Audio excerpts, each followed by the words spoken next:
Disturbing news as a group of pro-life activists were recently found guilty for peacefully protesting outside a local abortion clinic. Next, we have a set of pardons for peaceful pro-life protesters. They should not have been prosecuted. This is a great honor to sign this. Look at Mama. Look at Mama.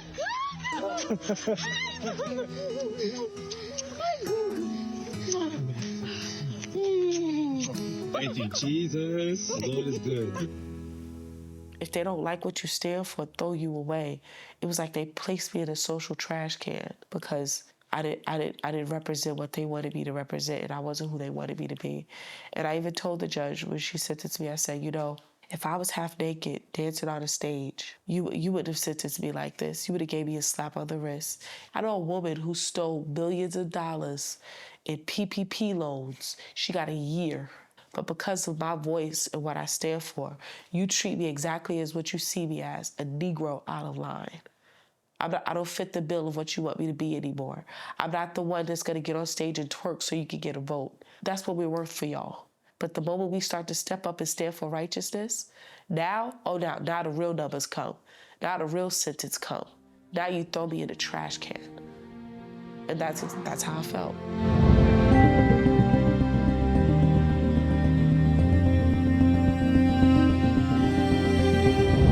Bevelyn Williams, thank you so much for coming and doing this interview. Thank you. Thank you for having me. Especially after the craziness of your last week. Yeah. You just flew out from Chattanooga. Yeah. How are you doing? I mean, it's coming like waves. Like, I'm ecstatic, and I'm just so grateful to be home and be free. But I'm still like trying to recover from just everything. It's just a lot. Like, it's a lot, you know? Being free, but then at the same time, having had experienced prison, it's a lot for me. And you were just pardoned by President Trump. It's been almost exactly 1 week. Right. And just a day, right, since you were pardoned? Yeah. And you were in prison before that for months? Yes, 3 months and some change. I had turned myself in October 16th, and I was pardoned January 23rd. Yeah, like you said, a week and a day, and he just signed my pardon. It's like crazy. Like, wow. Thank God he won.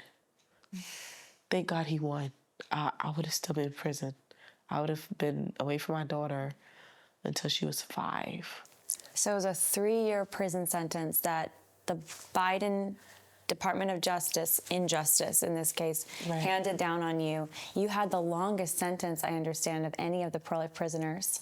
No, one of the longest sentences. One of the longest. I think I was the second to Lauren. To highest. Was it Lauren Handy's that was the longest? I think it was her. Yeah, it was her. So you had the second longest prison sentence of any of these pro-life prisoners.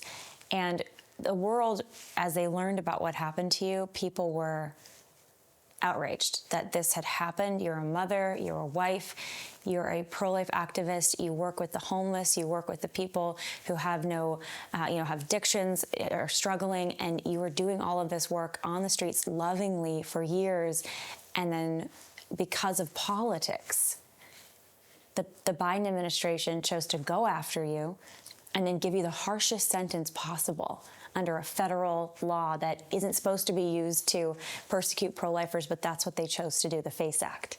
Right. I think for them at this point, politics went out the window and it became personal. I think that, for so long, I saw the Democrats or the left or whoever they were, what they represented, as just maybe the wrong side of politics and law. But I realized through this that now this is past that. This is an issue of good and evil. And this was, what they did to me was not really about politics for me. It was about hurting God. And what I represented was something that was godly, something that was Christ. And they persecuted me the same way that they persecuted Christ. And they hated me the same way that they hated Christ. Like you said, all I do is preach the gospel. I deal with homeless, and Obviously, I'm going to raise my voice about abortion. Abortion is murder. I'm going to say something when it comes to kids. I love children. They're our future. So for me to be treated like that, it was like, no, this is past just political issues. This is spiritual. Why are you pro-life, Bevelyn? I'm pro-life because every single one of us are made in God's image, okay? How can I be a Christian and say I love God and I don't love the image of God? You're the image of God. I'm the image of God. The camera crew in the back are the image of God. The children, their kids are the image of God. When I look at children, when I look at people, even if they're not the most nice people in the world, even the people who came after me, I still try to see that glimpse of God's hope in them. That baby is God's hope in the world. You understand? It's the representation of the love of God. I am always going to be pro-life as long as I serve the Lord and love the Lord. It just comes with the package for me. Can you share how you first got involved in the pro-life movement, Bevelyn? Well, in 2014, I had started at the Well Ministries with my best friend, Edme Siobhan. We founded together.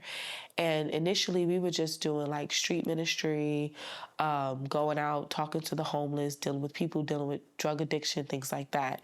And obviously, as a Christian, we knew abortion was wrong. But, we would dabble in it here and there, but we never really put all of our eggs into the pro-life basket. All of that had changed in 2019. Governor Cuomo had legalized abortion up to birth. And I'll be honest with you, the day that happened, I'll never forget, I was sitting in my car and we were watching, the Empire State Building had been lit up pink and the whole Congress building was celebrating. They were throwing papers all over the place and we had watched the video. And I remember just feeling dejected, like, oh my God. Like, they're about to kill babies straight out the womb. And so I was like, we haven't really done anything to make our voice known or to help their voices in this situation, to the point that these people have gotten so comfortable that they would celebrate killing babies at birth.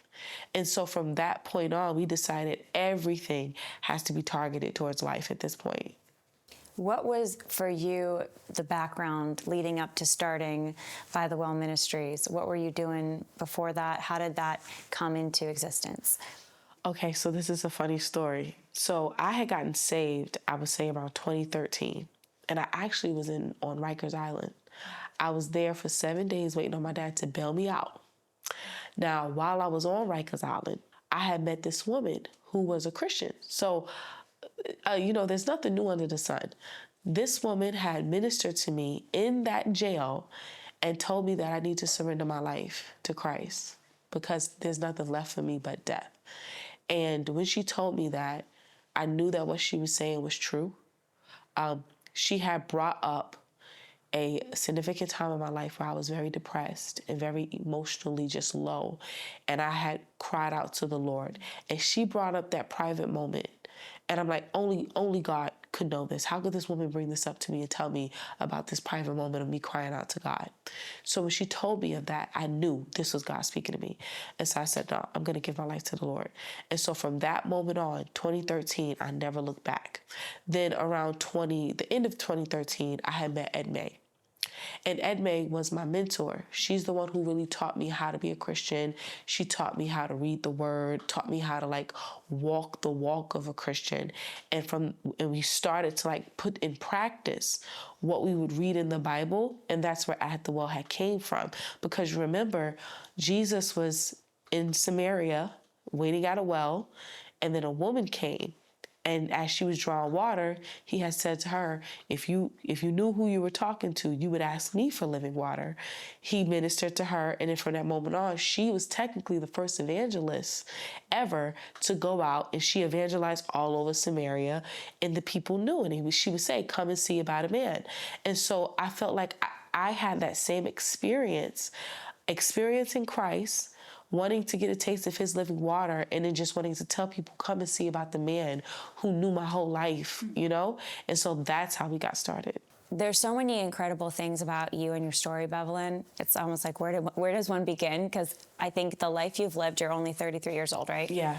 You're only the year of Jesus, only 33. Right. But the lives that you've lived already, and what you have overcome, right, and the way that you have stood for Christ has already.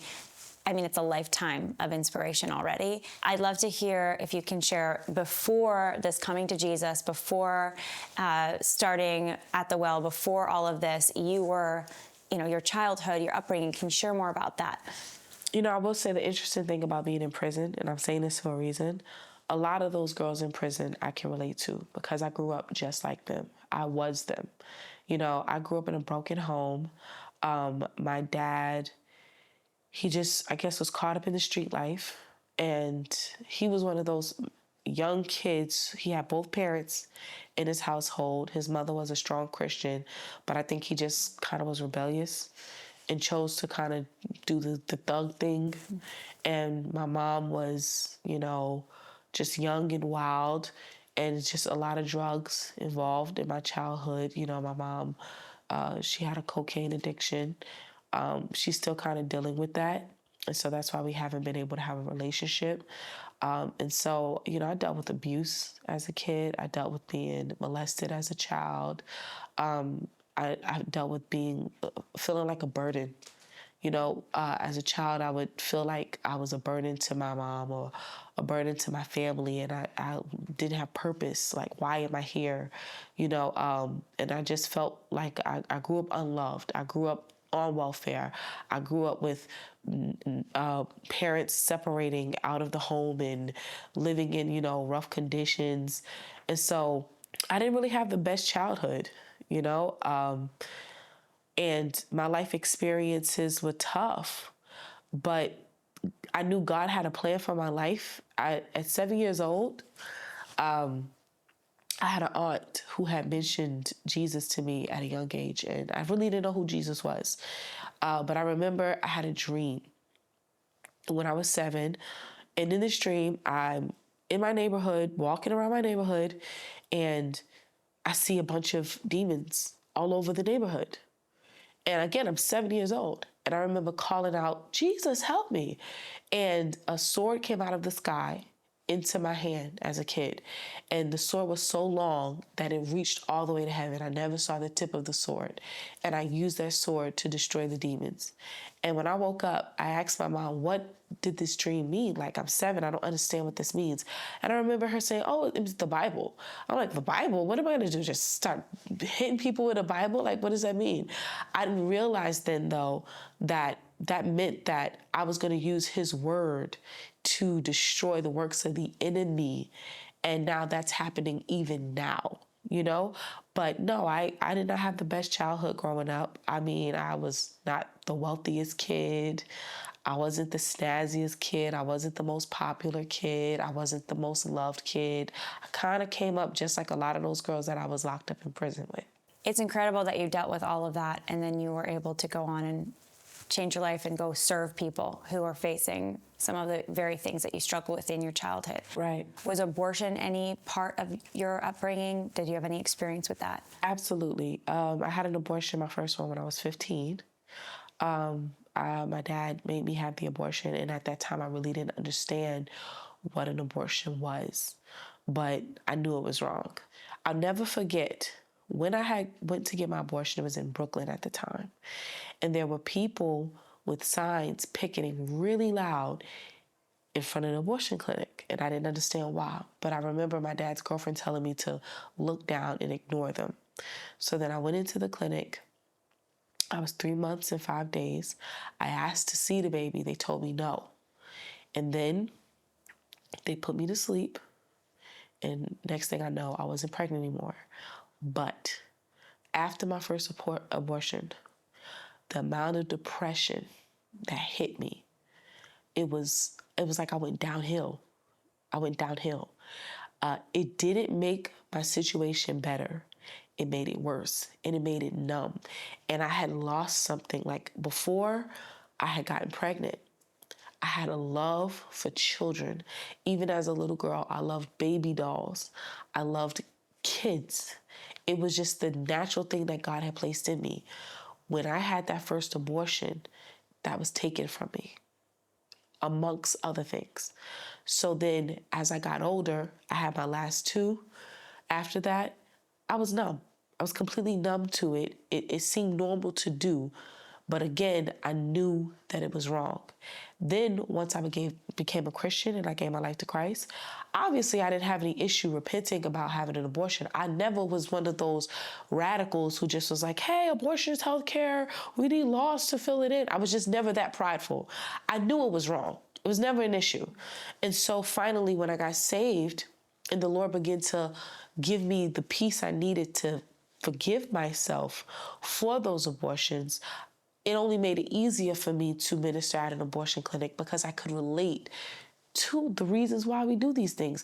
Obviously, it's convenience, but at the same time, I understood the heartbreak that comes with it. But I also knew what happens after it, that a lot of those girls who didn't have abortions did not know about.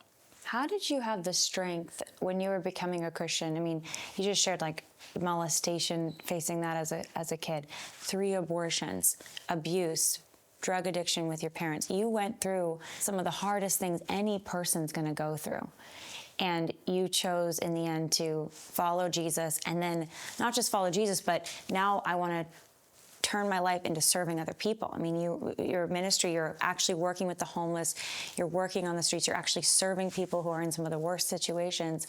What was that like for you in your heart to process all of the things that you had gone through and then to turn around and do such beautiful work for other people? Earlier when we were getting our makeup done, Yes. you had looked at me and you were like, Bev, you're strong. And in the past, I probably wouldn't have known how to accept such a compliment like that, but I could receive it this morning because it's true. The strength that I have in me, it's something that only God could have given me because I don't think I would have been able to make it without that. I've just experienced trauma after trauma after trauma after trauma. And obviously what has kept me has been my faith in Christ. And it's also kept me grounded. You know what I mean? It's kept me at a place where I can look at other people's pain and I can have compassion for them. And I'm not so quick to just judge and label because I know what it's like. And sometimes when I raise my voice about things and I speak about things that are wrong, people may assume that I come from this like judgmental place.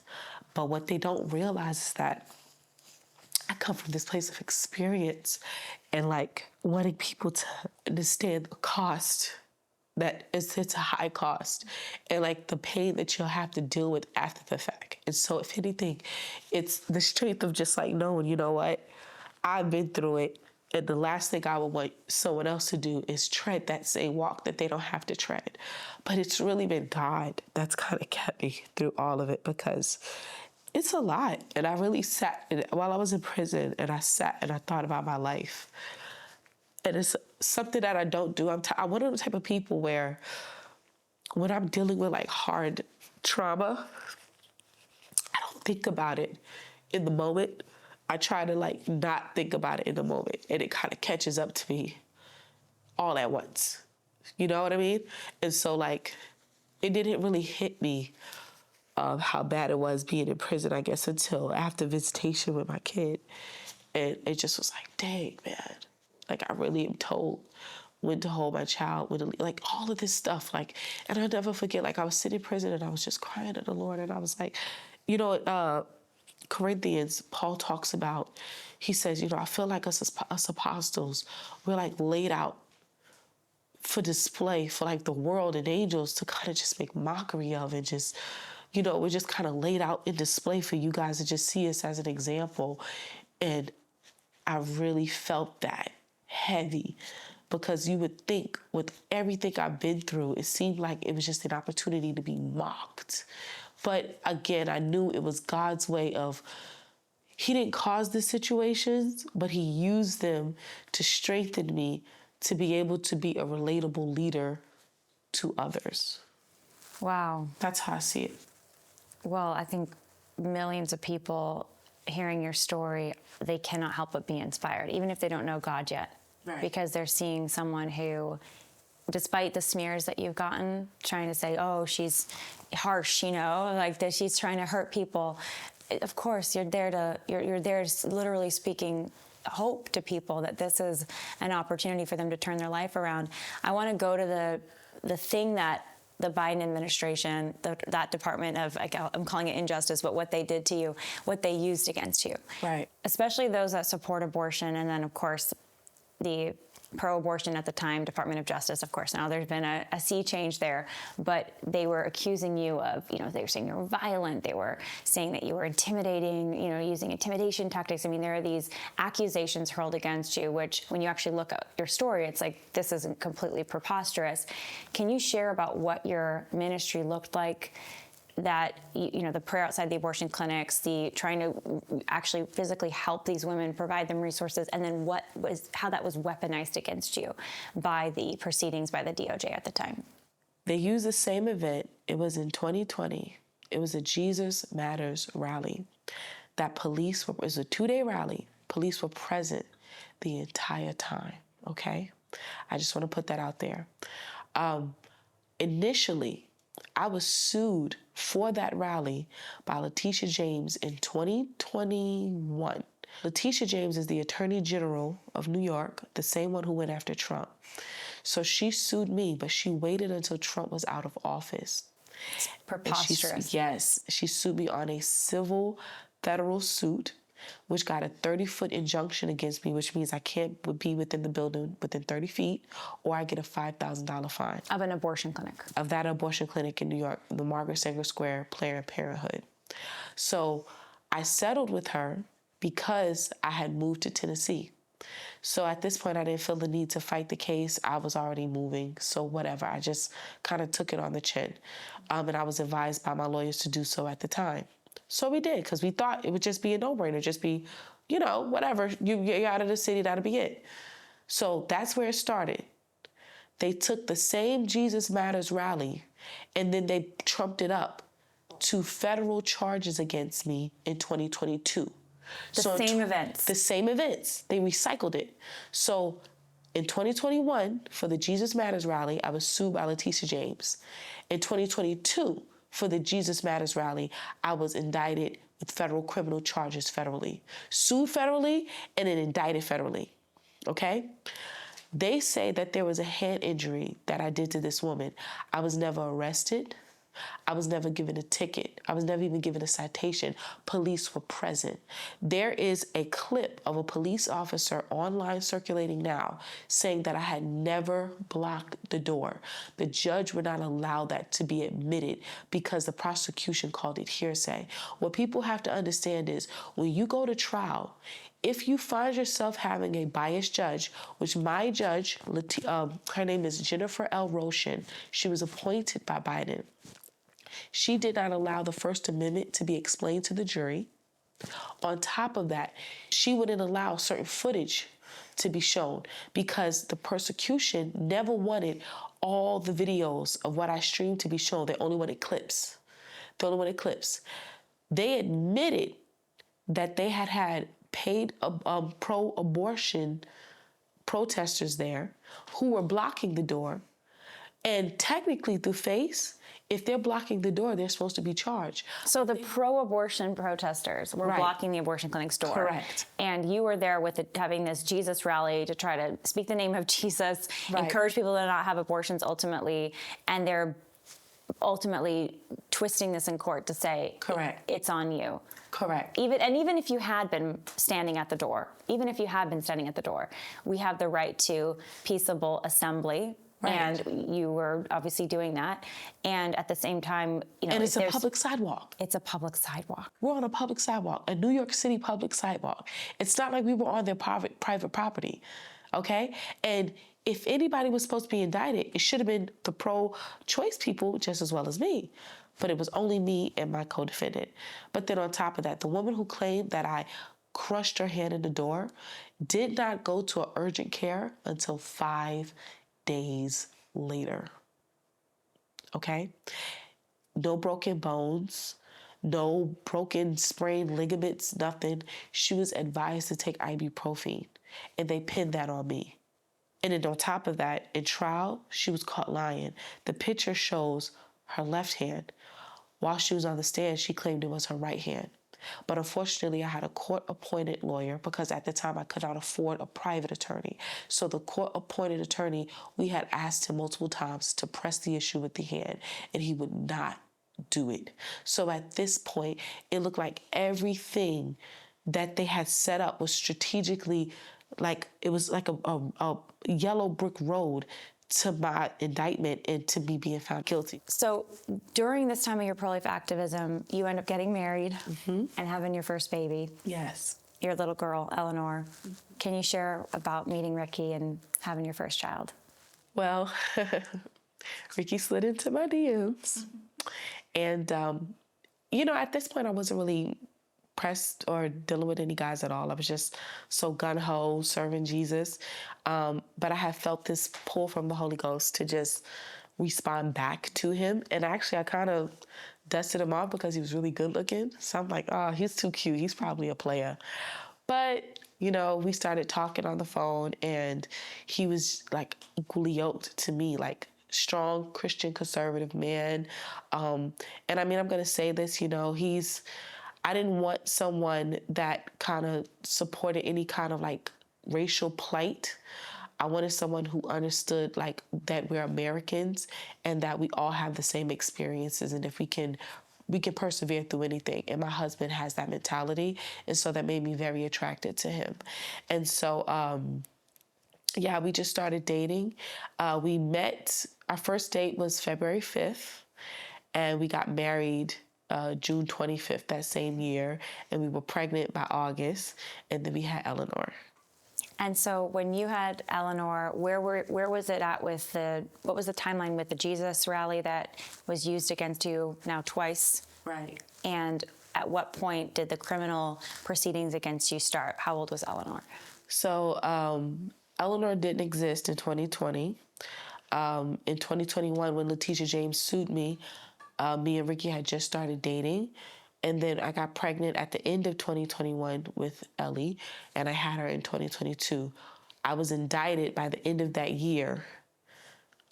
In December 22, I think it was the 16th. And so Ellie was almost about to be 1 at the time. And then the trial took about 2 years. So was Ricky coming to the courtroom, I'm guessing throughout this, and you're having to go home, Ellie's at home, and you're having to deal with all of these criminal proceedings against you? Yeah, he was there with me through everything. We had an eerie feeling that something bad was going to happen because we started hearing about our pastor friends and our Christian pro-life friends' doors getting kicked in by the FBI. And these are people that we know, people that we've done ministry with or that we've went to their rallies for life, things like that. So, I was a pretty well-known name for pro-life activism. So my husband would pray constantly because he was like, I don't want them kicking in the door with our baby. And God just showed mercy with us that our door wasn't kicked in, and we got a phone call about me having a warrant for my arrest.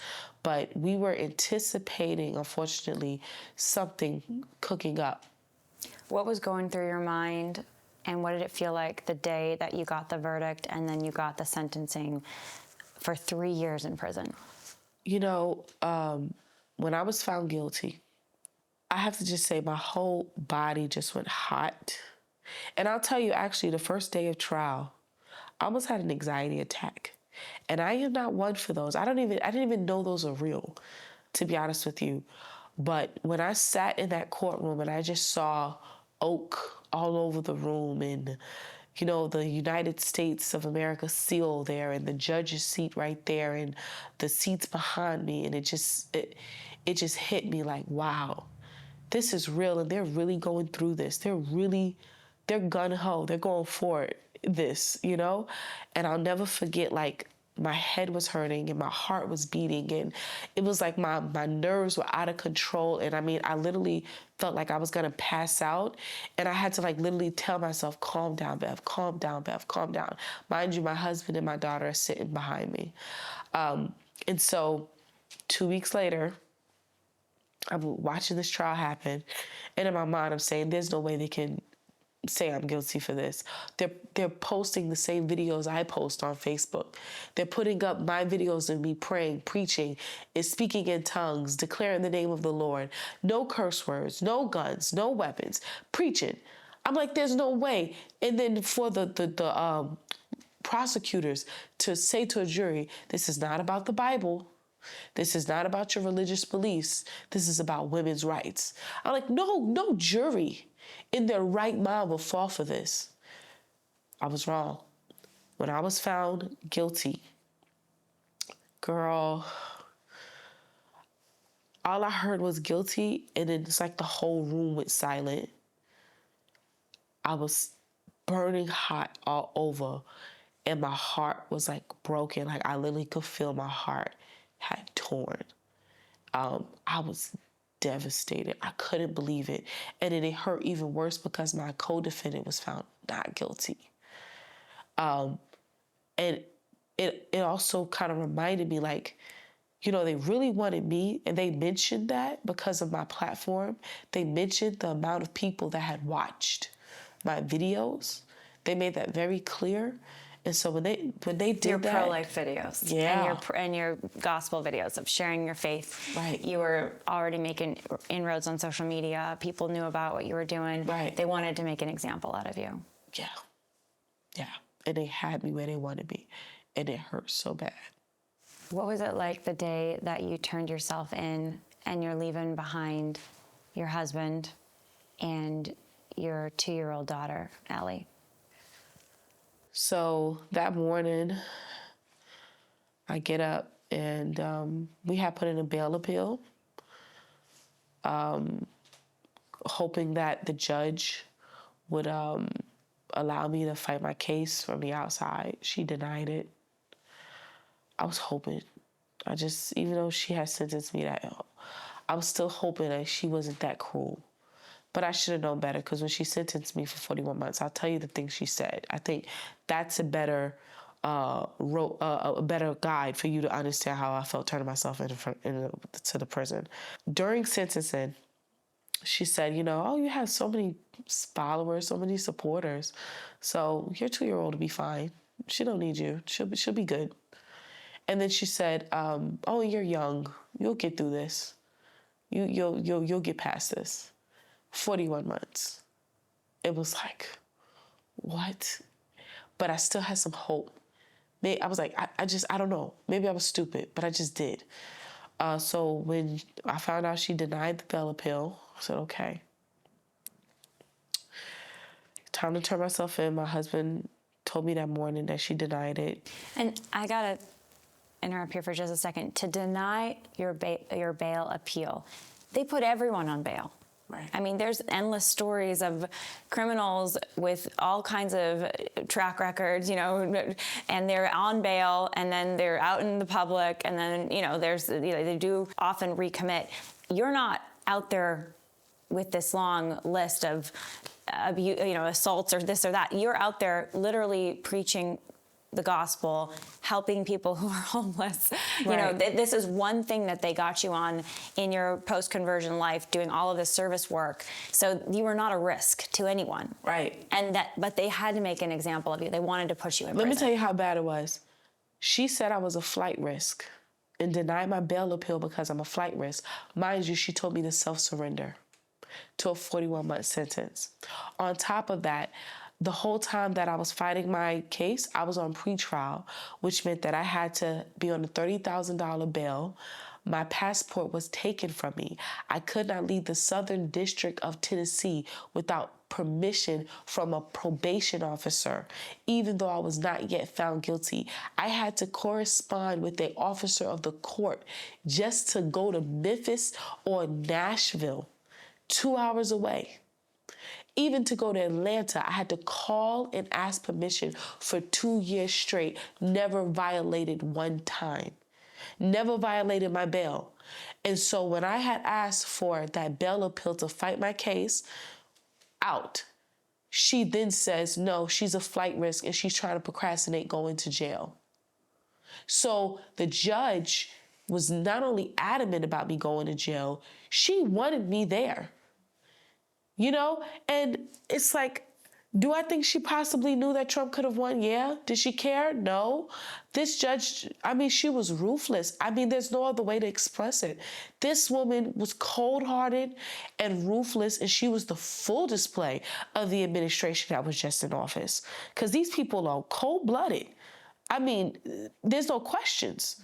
So, yeah. And she saw the other part, she's seeing your 2-year-old in the courtroom. Oh, she told me I had a beautiful 2-year-old child. She told me, oh, you have a beautiful daughter. She'll be all right.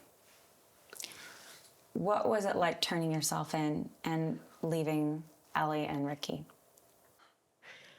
I was trying to be strong that morning that it happened because my husband was breaking down bad. He was breaking down really bad. And I mean, I could just see his face turn upside down. Every mile that we got to get into turning me in, it was so hard for him. And he was crying. He was a wreck. And so I was trying to be strong.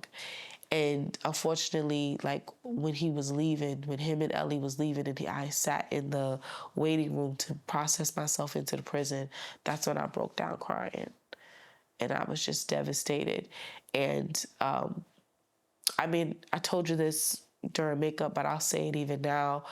My mind was trying to be at peace, but my body was suffering from trauma. And so I had already gotten off my cycle, right? But I was fine. The day that I turned myself in, my cycle had started again, maybe a week later after getting off my cycle. And I did not get off for 3 weeks.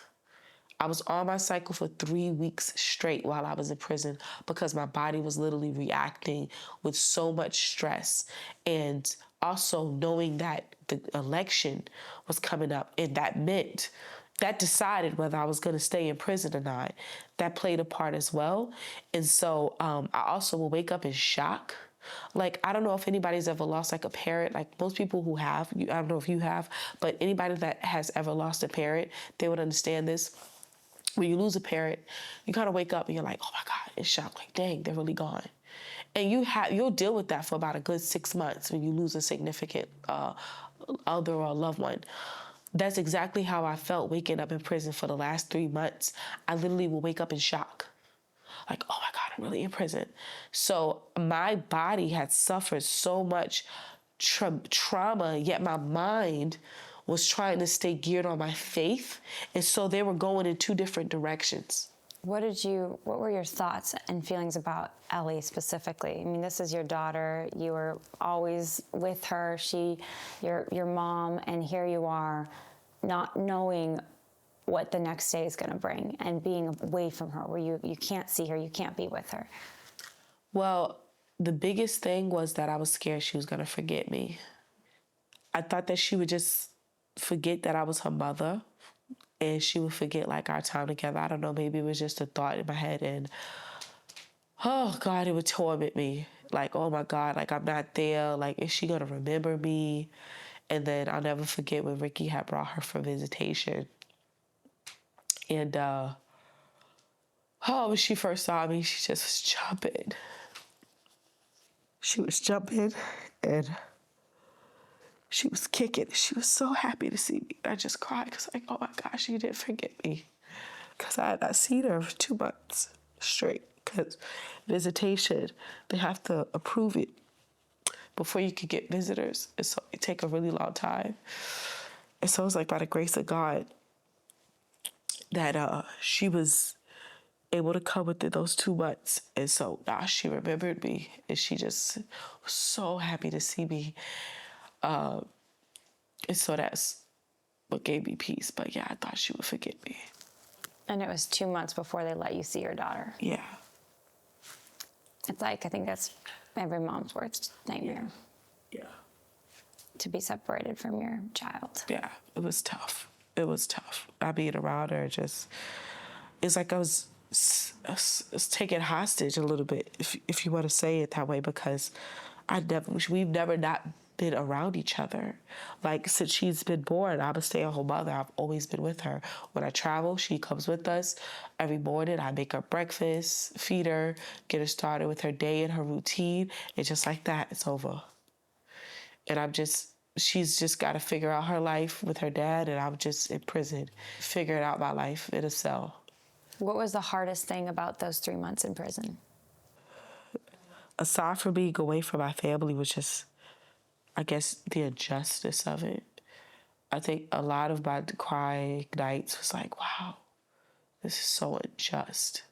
Like, this isn't right, God. Like, this has to be fixed. This is evil. If they don't like what you stand for, throw you away.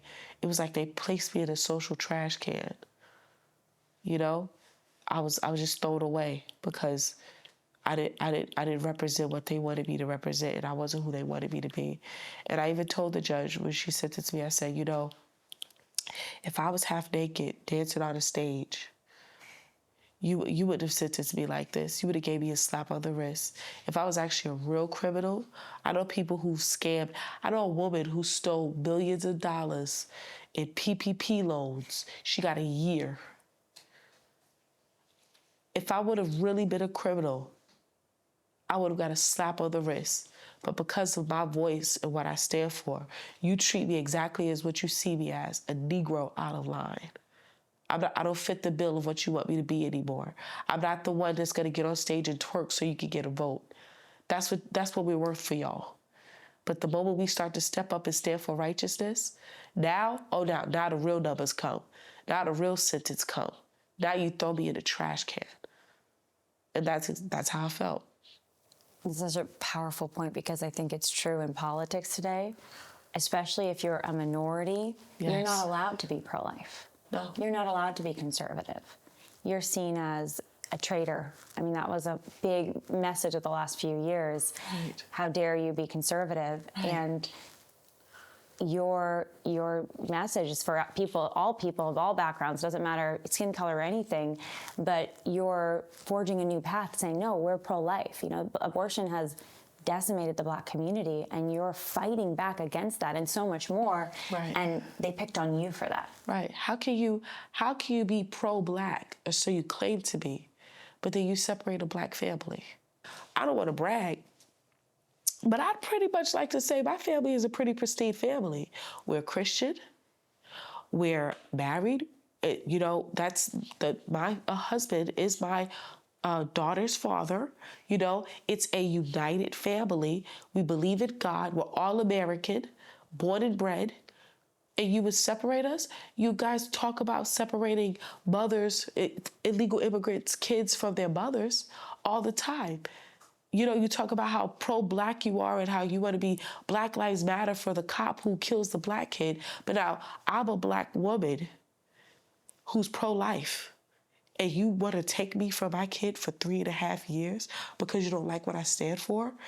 That's what I've been saying the entire time, and I will stand on it. And if anything, it's proven out. That's the real racism. This is the racism I've been talking about, because we're not being what they want us to be. They would have preferred me to be a house Negro. To manage them, keep those in line, keep them voting for Kamalas and Bidens and pushing these agendas that are killing the African-American race, these DEI policies that are destroying work ethic in the African-American community and allowing us to only get by the chin of our chin. And now, rather than me be hired because of my work ethic, I'm a tax cut. What? And you're okay with that? No. So the moment a voice like me speaks up, no, I'm talking too much. I'm exposing too much. Put her in a social trash can. Federal prison will do. What were the other people like you're in federal prison. You're a stay-at-home mom being thrown into federal prison for doing pro-life preaching, basically. Right. What were the other inmates like, and how did they see you? How did they perceive you when they found out why you were there for being a preacher? Right. I will say that, you know, they respected why I was there. You know, they know your paperwork. You know, when you go to prison, they know why you're there. They can look up your paperwork real quick, and they'll treat you accordingly. And so because they knew that I was there for preaching, they were like, oh, she a woman of God, okay. And so they treated me as such. But I was locked up with all types of people. I mean, I was doing time with people that had 50 years, lifers, 18 years, 20 years, 25 years in for sex trafficking, child molestation, murder. Some of the women I was locked up with, they got Lifetime Movie Network stories on their crimes, you know? So it wasn't like I was in there with people that were doing short time like me. I mean, you have little pockets of people that are just in and out, but for the most part, most of the people I was locked up with were doing bids, heavy bids.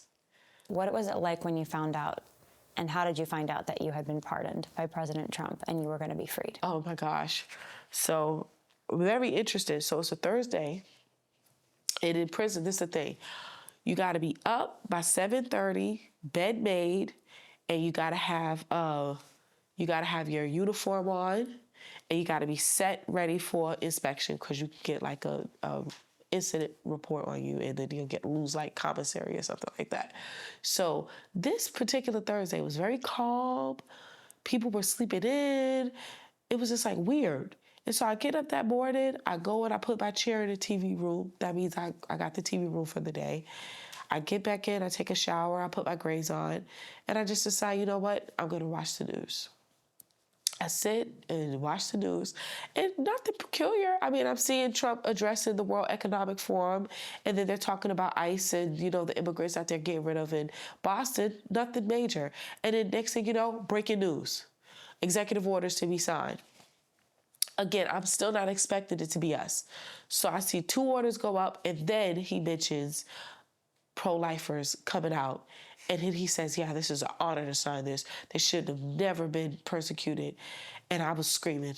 I was like, oh my God, he's about to sign it. Oh my God, he's about to sign it.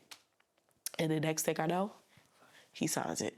And I'm just screaming through the unit, going crazy. I'm praising God. I'm like, Jesus, thank you, Lord. I just couldn't believe it. I called my husband. I'm like, babe, he just signed it. Come get me now. So my husband was on his way. He had found out 20 minutes later after he called me. It's all going on Twitter or social media. So he's packing up the baby. He's packing up everything. And in 4 hours, he was there and waited 3 more hours for me to get released. There's that video that's gone around. It's a viral video of your husband, Ricky, holding Ellie, walking up to you. You're free for the first time. What was that moment like for you? Oh, God, it was everything. It was everything. To see my daughter. Oh, my God. And they didn't even get it in camera. Like, when she saw me, she was kicking. She was trying to get out of his arms to get to me. She was so happy to see me. It was everything. It was exhilarating to just sit in a car next to him and just look at the road and feel the wind and just hear the car. Like, I hadn't heard a car in 3 months. Like, it was amazing. It was like, I feel like I'm a whole new person. I feel like I was born again. Like, I feel like I was Lazarus when Jesus called Lazarus to come out. Like, that's how I feel, like revived. Like, I feel like I got a whole new life. So you didn't see Ellie for 2 months, then you had this visitation, and then you didn't see her again for 20 days. So you were being reunited after 20 days. After 20 days. With your 2-year-old. Oh my God. It was amazing. It's still like, I mean, I love the feeling now because it's like I never left her. And that's what I prayed for, that it wouldn't be hard for her to adjust with mommy being home. And obviously it wasn't. I think I kind of sold myself short a little bit as a mom on that part. But for me, it's just like, I'm back to being myself again. Like, while I was in prison, you know, my husband is me. We're one. And our daughter is just that representation of both of us. And so I was like sliced in half. For these whole 3 months, I was half of me. Now I'm back to being all of Bevelyn again and not just number 364755510. What was when you got home and you're with Ellie, you're with Ricky, you're in your own home, have you felt any anger or, emotion about the people that did this to you? And what's your bigger message? Do you have a message about the fact that there was an administration for 4 years that did this to almost 24 pro-life people. Some of them put in jail already. Some of them were pending cases. That they were actively trying to do this to you and to many other people. Right. And that this is one of the most powerful political parties in the world. Right. And they were running the country for 4 years. Well, I mean, as far as anger goes, no. I forgive that judge. I forgive all of the people and what they did. I forgive them. I do have forgiveness in my heart towards them. Nonetheless, forgiveness doesn't take away from consequences. I think we've practiced too much grace with that side. And the amount of grace that we've practiced has put us in this position now to where they're willing to separate moms and break up families because they don't respect our opinion or our faith. What they did to me was they didn't just come after me, they came after God when they came after me. They were trying to hurt God. They were trying to hurt any representation of God, the God we serve. And that has to be fixed. I feel like in my forgiveness towards them, it cannot take away from the recompense that has to come for what they have done. I do think that this is the perfect season now, through my story, for the pro-life team to kind of really band together and fight back for justice. We cannot let this happen again. We can't just let them get a 4-year break just to plan and plot on how they can hurt us all over again and put us through this again. We have to really put our foot down and get the justice that is deserved, because what they did, it was evil.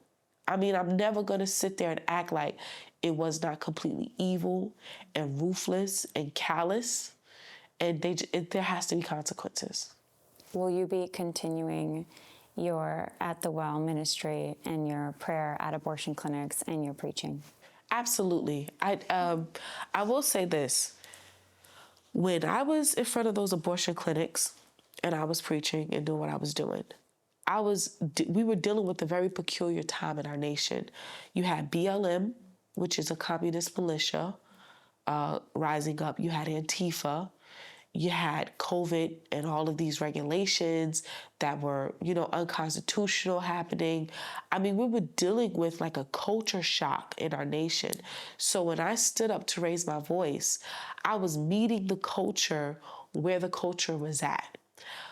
I believe the season now is of advocacy.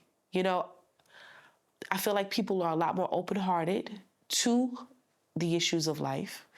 They're a lot more open-hearted to conservative values than they were before. And so this is the time for people to come and reason together and let's build solutions. When there was a season of protesting, yes, I was willing to protest, but I'm not going to bring old wineskin to a new situation or new wineskin to an old situation. I think it's a new season and a new wineskin. So I'm willing to advocate, and I feel like that right now is where I'm at more, especially as a mother and as a wife. But I mean, I'm not going to sit here and just say I'm prioritizing my family over the cause, though my family is important, but I believe that we're shifting into a new season, and I'm willing to acclimate to that. Amazing. Bevelyn, you're a hero. You're my hero. And so many people are just inspired by your courage, and you are strong. Having been through what you've been through, and then to sit here and say you forgive, you have forgiveness in your heart for the people who did this for you.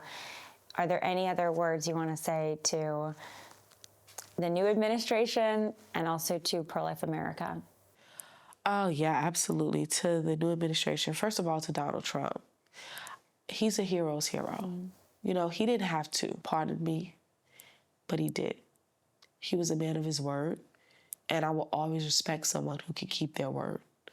And I just want to encourage him that, he needs to finish strong. This is his last 4 years, and he needs to leave a mark for what's right in this nation. And you can't miss it with pro-life. Life is what's going to keep this nation going.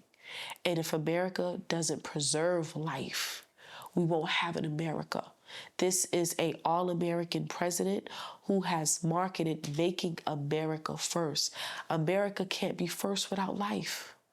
Our generations is what's going to make America first, and the way we preserve them with the laws that we put in to protect them so that America can stay first. That's the difference between us and the other guys. So I want President Trump to finish strong. I want him to go out with a bang. I want him to be the most pro-life president to ever walk the face of this earth. I want him to leave policies that will make Reagan look crazy. He needs to blow Reagan out of the water. Okay, and it's just the truth. I need him to serve God with the fullness of his heart because he was called to do so. God did not spare him from getting killed for him to do mediocre things. He spared him for great things, okay? As far as the pro-life group, I want you guys, the pro-lifers, to start coming together. We have to band together. We have to be, the new Goliath. I don't even want to say Goliath. I wish there was like a Christian giant I could compare us to. We've got to be like the Solomons and the Davids and like the Israel kingdom. We have to band together. And we have to unite and start being there for each other on a grander level than we've ever been before, because we really are the representation of Christ in this earth. And for everyone watching, if I could advise anybody one thing, I say this.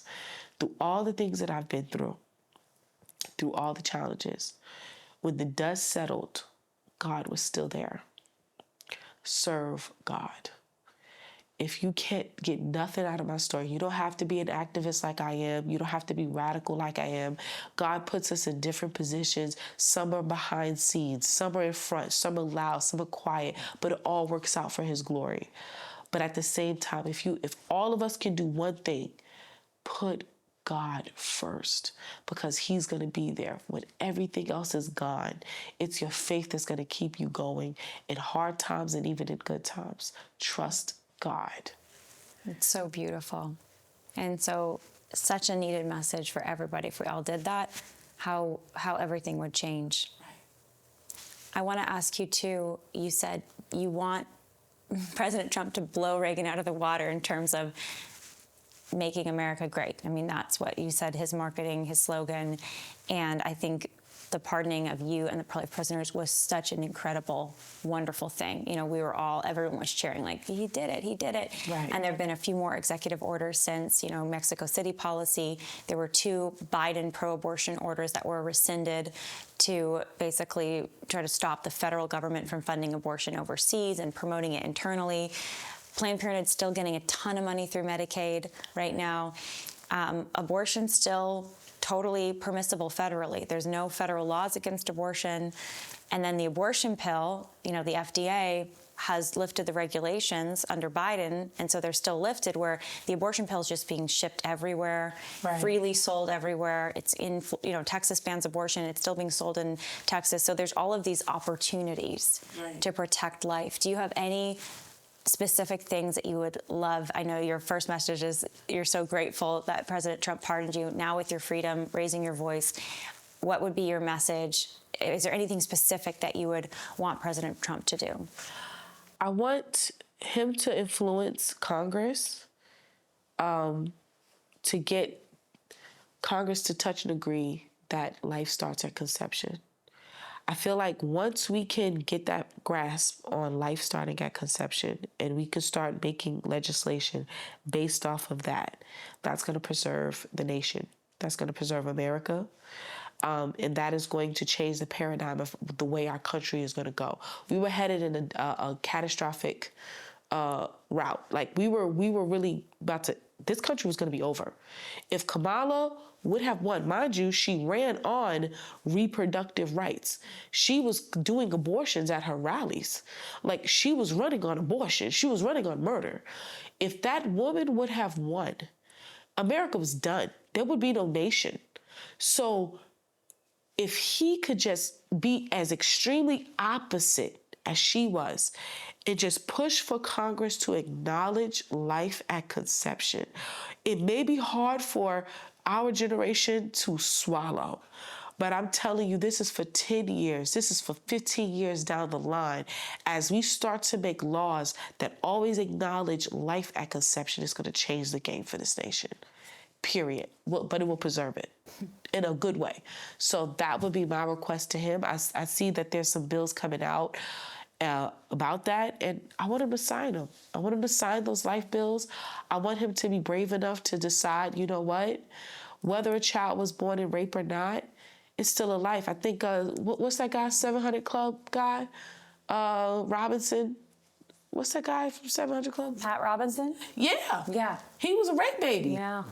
Look at him. So there's a lot of them that speak out. Ryan Baumberger, Yeah. Rebecca Kiesling, yeah. I think Incredible Fred stories. Hammond was about to be aborted. These are, I mean, listen, Satan wants to kill some of the greatest things coming into this nation. This is nothing new. You got to remember Egypt. When they knew a savior was coming, and listen, it was too many kids. They threw the babies in, let the crocodiles eat the kids. And then King Herod, they were trying to stop Jesus from coming. So you know what he did? He sent his army to go and kill 2-year-olds. This issue of murder and sniping out the glory that God wants to bring into this nation, it's nothing new, it's ancient. So yes, even if rape is the issue, it doesn't matter. That's still somebody's life. Even if incest is the issue, don't make the baby pay for our mistakes. We keep making our babies pay for our mistakes, and that's just not the American way. We started with life, liberty. That's what our nation started with. No other constitution starts with that. And guess what? All the other nations have changed their constitutions over time. We're the only country who's kept ours for 400 years and going. So we have to stick to that. Life and liberty. So life needs to start at conception. We need to sign bills that support that because it's going to save our nation down the line. So that's my request to the president. Amen. Co-signed. Thank you, Bevelyn, for everything. We're going to get Ricky in here next with both of you. So we're going to keep talking. But I'm so grateful for you. I'm so grateful for your courage and your voice and your faith. It inspires me. I'm going to get emotional here. But thank you for being you and for saying yes to God. Bevelyn and Ricky, thank you so much for sitting down. Ricky, Bevelyn's husband, we just got to sit with Bevelyn and hear your story. It was just incredible. Thanks for coming out here, Ricky, and sitting down too. Yeah, thank you so much for having me. It's an honor. So, yeah. How are you doing? I'm doing good. I'm doing well. We expected the pardon to happen, and it was an emotional roller coaster from day one, from the indictment. But the Lord really just kept us and kept me just to stay strong and to stay resilient. You know, giving up is not really an option at all. We did have times where we were down and out, but the Lord always revived us and just to help us move forward and stay optimistic and stay hopeful. So that's what I've done. I'm so sorry for what you have been through. Bevelyn was sharing about it, but I know that you have your own experience of having to deal with the federal government putting your own wife in prison, you know, taking care of your daughter, not knowing what would happen with her. So I just want to thank you, first of all, for your courage and your love and being so outspoken, because I think it has inspired a lot of people by sharing part of your story online and in interviews. I'd love to hear, you know, you guys have a love story. That's where it all began, where Ellie came from. What first led you to be attracted to and interested in Bevelyn? It's a really good question. So I remember seeing one of Bevelyn's posts online. I think she was eating salad or something like that. And I think it was here in California. And in my heart, I just knew that she was the one for me. And that's the honest truth. Throughout that time in my life, I was always asking the Lord, what type of woman do you want me to marry? What does my, marriage looks like? What does it look like moving forward? What type of woman do you have for me in that sense? What is the view or the viewpoint that you have for my family? And so when I saw her, it kind of was confirmation to what the Lord spoke to me in my heart. And she was sharing, then you slid into her DMs. You had a whirlwind romance. Yeah. So I did slid into her DMs, but I think it was prior. I think she got stabbed by Black Lives Matter, and this was election night, right? You were stabbed by Black Lives Matter? Yeah, In 2020. yeah. 2020, November 5th, 2020. Yeah. So you had heard about that, or I you? heard about it. I seen it all over the internet, and yeah. So when I saw her video, she was in the hospital, and I know what it's like to be in the hospital. So I was like, you know what? Let me send her a prayer, and that's what I did. I sent her a prayer, and it was a voice note, and pretty much letting her know that I'm praying for her. And I think it was after January 6th, we started talking. The Lord started to tell her, hey, you need to contact Ricky, because she was like thinking I was too cute or something like that. I was a player or whatever the case may be. She kind of judged me beforehand without talking to me.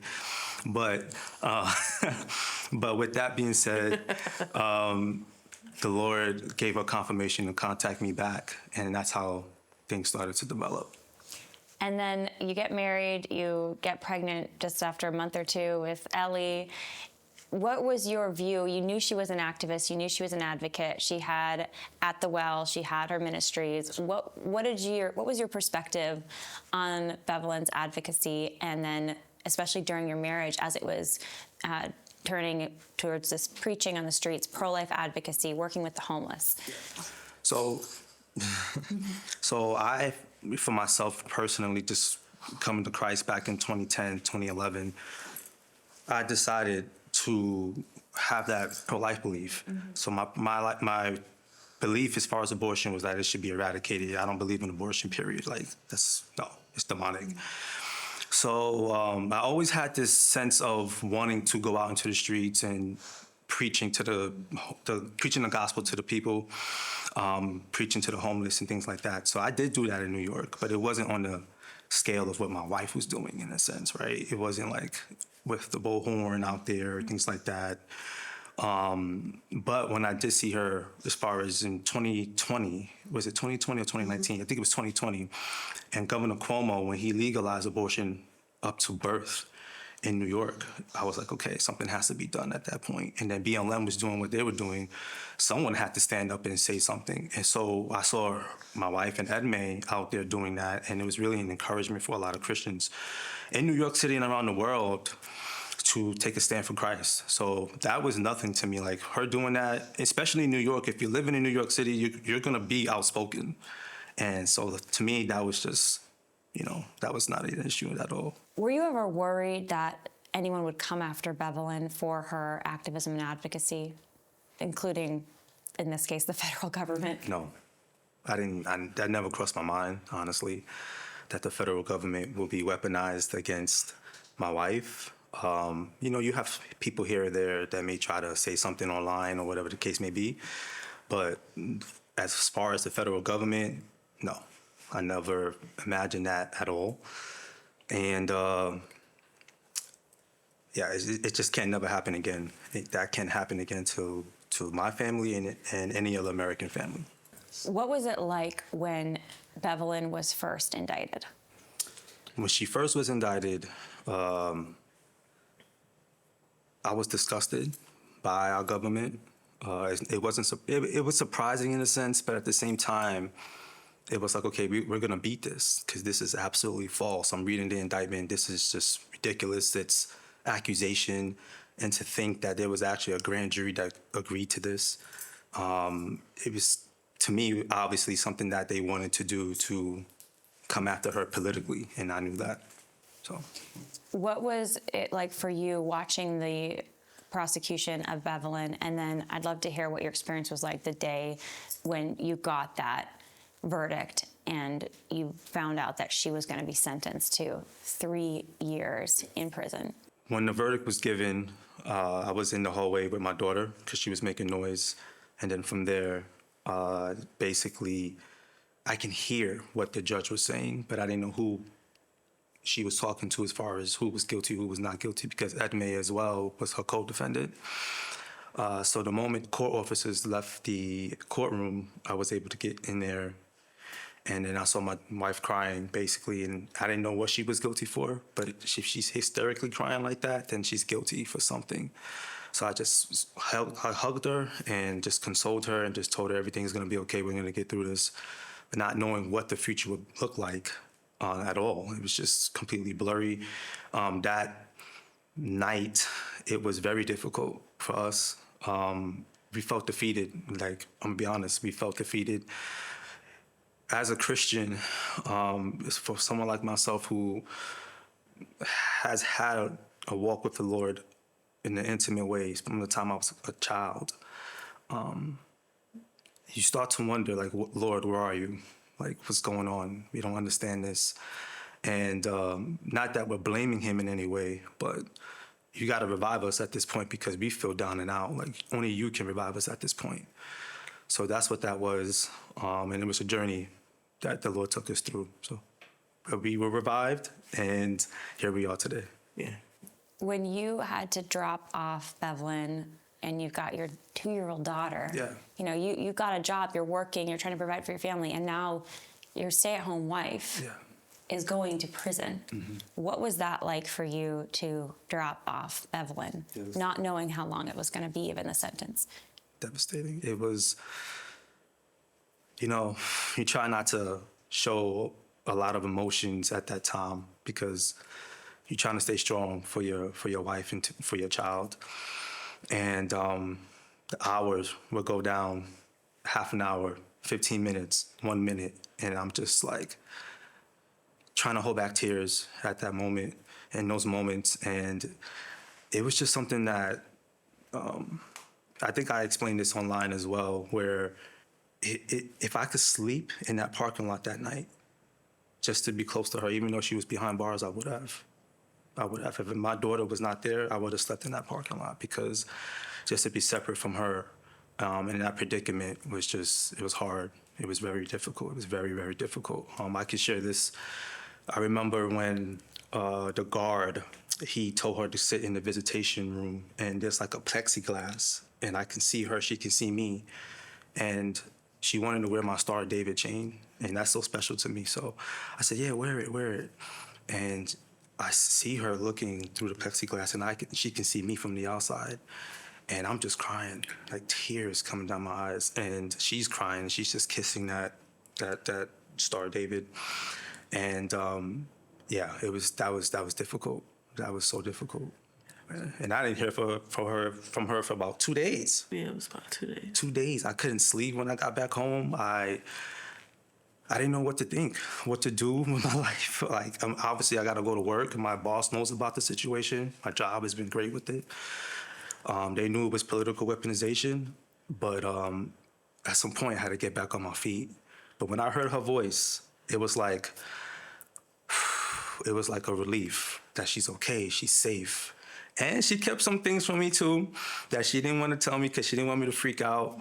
You mean about how tough it was being in federal prison with these lifers, and you're talking about human traffickers, child molesters. I mean, the worst of the worst are in these federal prisons in terms of their offenses, and then they have a pro-life mother there. Yeah, that's right. Yeah. Did you get to visit Bevelyn at all? Did Eleanor get to see her at all during those 3 months? And what was that like for you if you were able to do that? I did. I actually surprised her. So I think it was around Christmas time. She said, babe, your visitation papers got approved, because it took forever to approve them. So she surrendered. People think she was arrested. No, my wife surrendered herself to the federal government, to the Bureau of Prisons, where she was completely innocent, okay? They did not approve the visitation form until December, and she turned herself in October 16th. So imagine all that time I haven't seen my wife. Eleanor hasn't seen her mother, our daughter. So I decided to go and surprise her. So that's what I did. And I saw her come out the doors. And first of all, my wife, she looked amazing. Like, even though she's in a brown suit, her hair was done, she was smelling good. And I was just like, oh my gosh, she's so beautiful. And I could just see these streams of tears coming down her eyes. And oh man, it was surreal actually, as I was waiting for her to come out. And I'm like, oh my God, like, she's in prison. Like, I'm in a federal visitation room right now waiting to see my wife. This is ridiculous. This is crazy. So that was one time that I saw her during visitation, and I surprised her. And then the second week after that first week, I took my daughter our daughter to go see her, and that was awesome because she was thinking that our daughter forgot her, and I'm like, never. How was it with Ellie? I mean, she was away from her mama for over 3 months. Yeah. Because of the federal government and this unjust prosecution. And what was that like being a dad to Eleanor during that time? And then you're also grappling with being separated from your wife and your 2-year-old, I'm sure, needing her mom. Yeah. How did you manage that? Yeah, so I'm either extreme in my faith or I'm not. I'm not in between.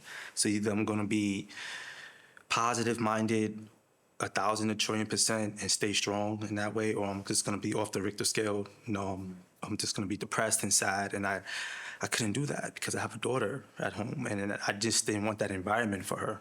And I wanted her to know that even though her mom wasn't there, and I would tell her, like, Mommy's coming home soon, she's coming home soon. Every single day I would show her pictures of her mother.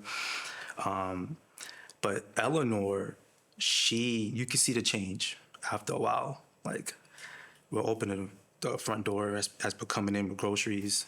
She'll run to the room door. She didn't say, "Where's Mommy?" But I can tell she's looking for her mom, right?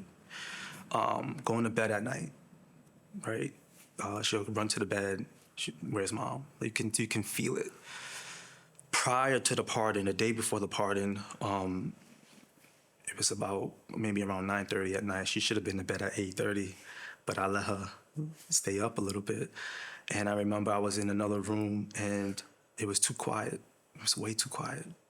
So I'm like, why is it so quiet? Why is she so quiet? She's sitting on the couch watching her show and she has these silent tears coming down her eyes. And so I pick her up and I'm like, Ellie, what's going on? Are you okay? And she can't communicate it, but I can feel from her heart and my heart that she was missing her mom. So at that moment, I grabbed her and we went to bed and I told the Lord, I said, Lord, she has to be home tomorrow. She has to come home immediately. This can't continue. Eleanor needs her mother. And then the next day, that's when Trump decided to get the job done as he said he would. So, what was that day like for you, Ricky, to hear that President Trump had pardoned your wife? Exciting. I'm kind of hectic too because I got to hurry up and get down to Alabama from Tennessee because I didn't want her to wait at all. I had thought originally that the pro-lifers were going to be pardoned with the J6ers. Just my initial thought. No one told me that was going to happen, but these are all political prisoners, right? So I was there on January 20th in Alabama. Ready to pick up about Bevelyn. So you thought the day of Trump's inauguration, when he was furiously doing, I think there's like 200 executive orders, Trump pardons like, I don't know how many hundreds. 1,500 J6ers. And you were thinking, surely these 23 pro-lifers, including my beautiful wife, they're going to get pardoned too. That's right. And so you're from Tennessee, you're waiting in Alabama to pick her up. Yeah, I had balloons at the house. The house was ready for her, flowers, everything. And, obviously that didn't happen that day, right? And that was tough. So my phone was blowing up. Everybody's calling me, what's going on, this, that, and the third. And that night was a tough night for my wife because she saw some J6ers leave that night. But she was obviously happy for them. We're all happy for them. But she felt like she was rejected. She felt a lot of things. A lot of the times you may feel things, but it doesn't mean that it's true what you're feeling at the moment, right? And so I just try to reassure her that you're not forgotten. You're not forgotten. And I've had sources in his administration explain to me, like, no, trust me, you're not forgotten. You're almost near the finish line. And I was able to communicate that to her. So we had to drive back. Myself, Edme, and the baby had to drive back to Tennessee without her. And that was tough because I'm expecting to drive back with my wife, right? So then it's like not hitting ground zero again, but it was like, okay, let's stay optimistic here. Let's try to get these social media posts rolling, find out what's going on, get the views on that. And so you were posting to social media, and we were all like, Ricky, like, get his message out. And that post of like, I'm here to pick up my wife, and we're like, she's freed. And no, she's not freed yet. Right. So the whole movement was on edge. Like, when is this going to happen? Like, this is supposed to happen now. So it sounds like you knew. Like, I think those social media posts, you speaking out, I think it did help the administration move faster. Trump does pay attention to what people say and do online, and if you're calling for it, I think that made an impact. How did you feel now that it's done? Bevelyn's back. You're all together again. It felt great. My daughter, she was just literally leaping out of my hand in the video. You couldn't really see it in the video, but she was literally leaping out of my hand. But I felt great. Sometimes it felt surreal at moments. It did. But there's moments when I'm like, oh my God, like this is over. Like this is 3 years of dealing with this nonsense, and it's over. So I felt grateful, thankful, and also excited to see what God is going to do next. So, yeah. Right. And what's your message for pro-life and just Americans in general after what you've been through? Do you have anything you want to say? My message to pro-lifers is to continue to do what they're doing as far as being for life, never to compromise. And there's going to be times where hopefully this does not happen in the future again. Hopefully the FACE Act is repealed. That's my hope. That is done immediately. I hope that is done next week, because that bill is just ridiculous. I think that bill was signed in 1994. So my hope is that pro-lifers continue to move forward in that direction, that our prayers would continue to see a shift in culture in America. And for Americans in general, they need to see exactly what the Biden administration has done and Kamala Harris, and that these type of politicians should never take place in the Oval Office ever again. And particularly places like California, New York, it's time to wake up. Thank you so much, Ricky. Bevelyn, thank you. Thank you. You guys are amazing, and we're so grateful you're free, and we're so grateful for your incredible voice and your testimony. Thank you.